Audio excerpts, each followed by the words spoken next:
Okay, now it's time to show you how to do infinite scrolling with Selenium. But first, we're going to create a function that is going to take care of scraping data of Twitter. And on the next video, we'll focus only on infinite scrolling. So let's start. Right now, we're on the Explore section of the Twitter website. And here, we're going to write anything you want on the search Twitter box. So, for example, I'm going to write Python to search all the tweets related to the word Python. So I have here many tweets with the word Python, and we're going to scrape at least those that show up on the first page. So what we're going to do is first to get this tweet box here, and then we're going to get the username and the text. So the username is the name after the @ sign, and the text, well, you see here. Now let's start locating the tweet card or tweet box that you can see here. So I'm gonna right click and click on inspect. So here we have an element highlighted in blue, which is a div tag, and with some attributes like the language, the class, and even has an ID. But I believe this ID is different for each card or each box, so it's not gonna be so useful. So I'm gonna scroll up a little bit to get a bigger box. So I scroll up and let me see if I get the whole card. In here I can get the whole card, but these words are kind of meaningless. So I keep scrolling up, and here we have a bigger box that belongs to this article tag element, and we can see that there are some words that doesn't tell us so much about this element, but I think we can use this one here, role equal to article. This might indicate that every tweet is represented by a role with article. Let's find out. Let's build the XPath and see if that's true. So I'm gonna build an XPath with article, role, and article. So I'm gonna press Ctrl F. I'm gonna copy this article here. Now / article square brackets @ role equal to single quotes, and then I paste article. So as you can see here, this is one card, and then if I click on the next element, I go to the next tweet and so on. So I think it's not so visible here, so I'm gonna move this to the right. So now I think it's more evident. Each element represented by the XPath goes to one tweet. So we match every tweet with this XPath. So this XPath will locate all the tweets located in a single page. And remember that I say single page because, as you might know, if you keep scrolling down, more tweets will appear. So that's known as infinite scrolling. So this is why this will only match those tweets displayed in the current page. And here, as you can see, I already wrote some basic code.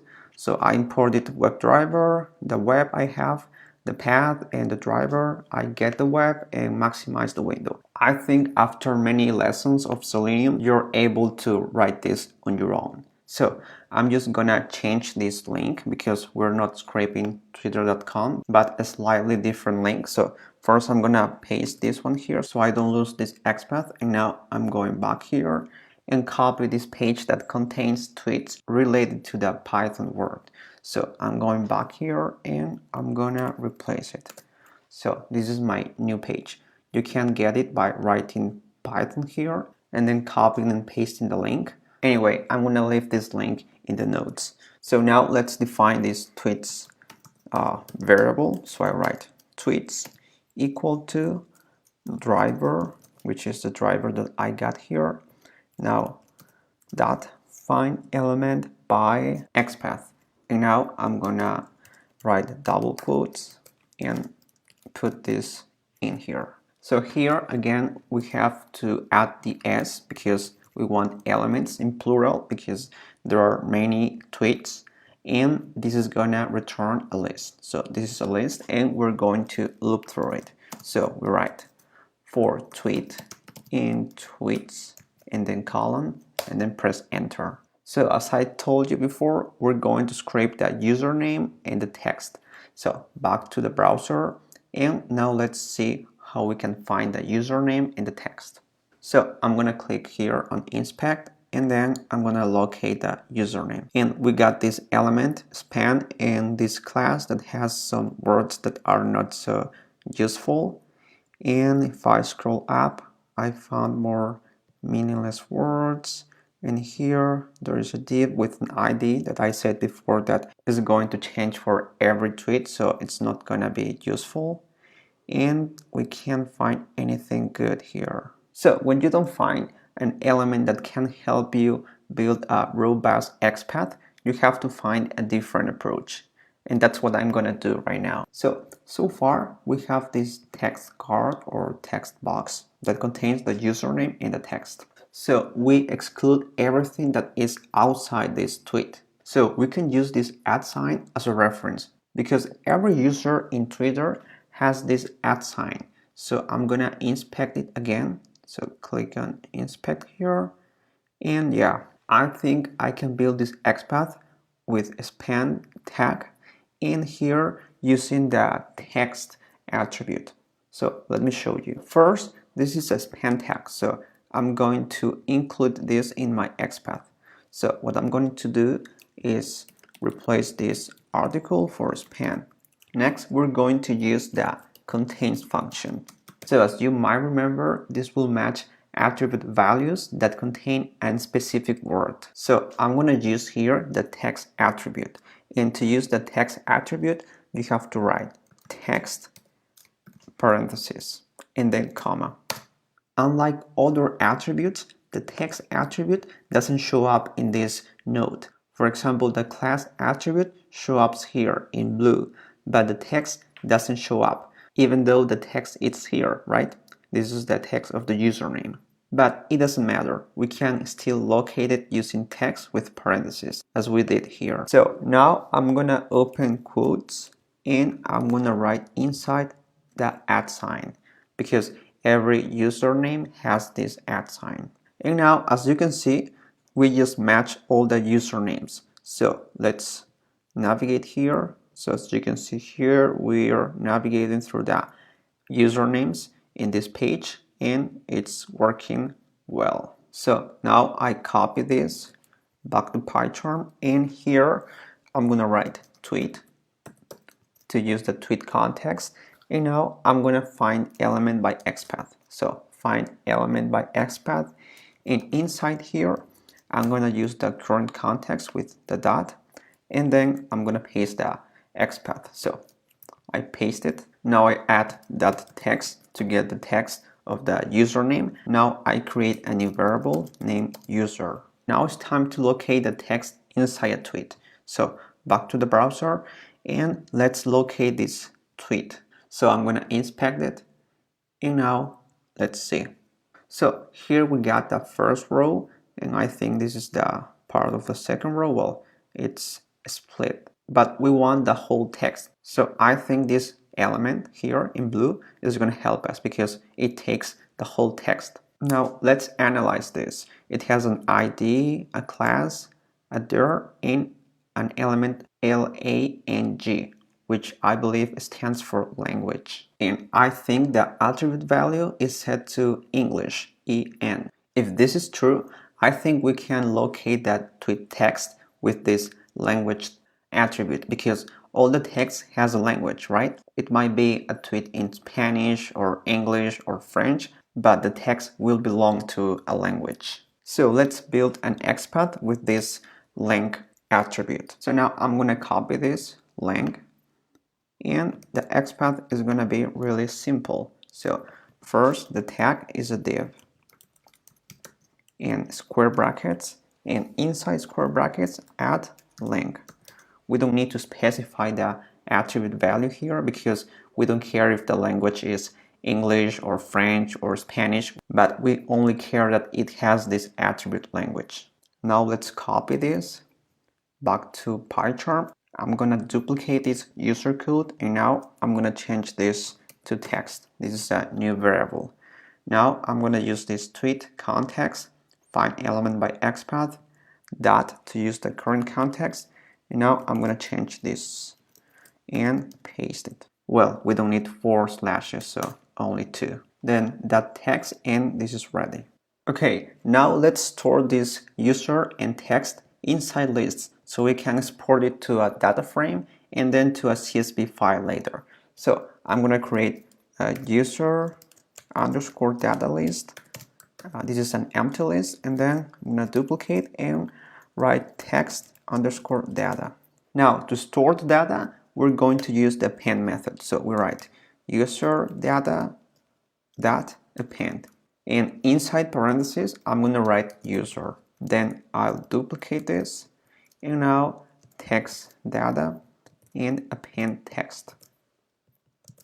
So after all the data is scraped, we're going to quit the driver. So we write driver.quit to close the browser. And now let's create a data frame so we can export it to a CSV file. So import pandas as PD, and now PD data frame parentheses, and let's use a dictionary. So curly braces, then user, the key, and the list is gonna be user data, and then comma, my second key is gonna be text, colon, and the list. So here is text data. Now I'm going to set this to a data frame named df tweets, and this is going to be exported to CSV. The CSV file I'm going to create is going to be named tweets.csv, and I don't want to show index, so I set index to false. Now I want to print also the data frame so I see how it looks like. And now everything is ready. I'm gonna run this bot. So I press run and let's see what happens.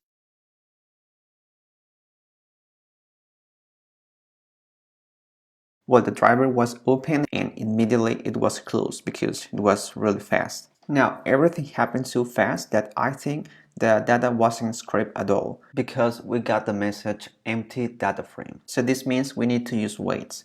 So I'm going to set here just to test this hypothesis.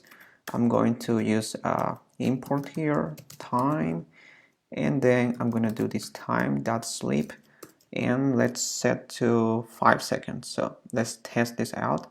Now run and let's see what happens. So now the driver should be open in some seconds. Now it's open, then it's gonna wait 5 seconds, and it's supposed to scrape all the data. So let's see. Yeah, it closed, and now yeah, it was that. So the reason why we didn't get data before, it was because it was too fast and it didn't catch all the tweets on the page. So now that we set to time.sleep 5, it had some time to get all these elements. So all the data was successfully scraped. So let's open the CSV file so we can see this much better. And this is the tweets.csv we just got. And this is the first tweet. This is the second. This is the third. This is the fourth. And this is the fifth. So first of all, Selenium only scraped 5 tweets because those are the only tweets displayed on the page. So on the next video, we're going to scroll down many times and we're going to get many more tweets. But let's analyze the tweets we have right now. So as you can see here, the text has some blank spaces, so it's not well displayed. So we can take care of this. We can use the split and join functions to remove multiple blank spaces. So let me show you here. So we're gonna do some slight changes to this text variable. So I paste text, and now this text is gonna be equal to text.split. What this split is gonna do is to separate each word in a sentence and put it inside a list. So we're gonna have like each word here, for example, some, skills, to. We're going to have a list with some, then comma, skills, then comma, to, and so on. So with this, we're going to get rid of these duplicate blank spaces. But as I told you before, with this, we get a list.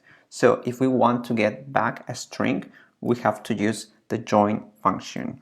Now let's add that join to join these elements of the list. And now I'm gonna add a blank space. So with this, all the elements within a list will be joined with the blank space. So again, the split will get rid of the duplicate blank spaces and will put this inside the list, and the join will turn the list into a string again, using this blank space as a separator. So now let's test this code out. I'm gonna press run, and now let's see the results. So the driver was open, and now all the tweets will be scraped. So now back to PyCharm, and now let's check the CSV file. So I'm gonna double click on the CSV file, and now it has a better format. So all the text is inside a single line, as you can see here. So now back to the script, and now let's write better code by using explicit weights instead of implicit weights. So let's import the necessary libraries. In this case, I'm gonna paste it here so this doesn't get so repetitive. And now let's change the code. So I'm gonna comment this out, and then I'm gonna rebuild this with explicit weights. So I write WebDriver weight, parentheses, driver, then comma, in the seconds we want to wait.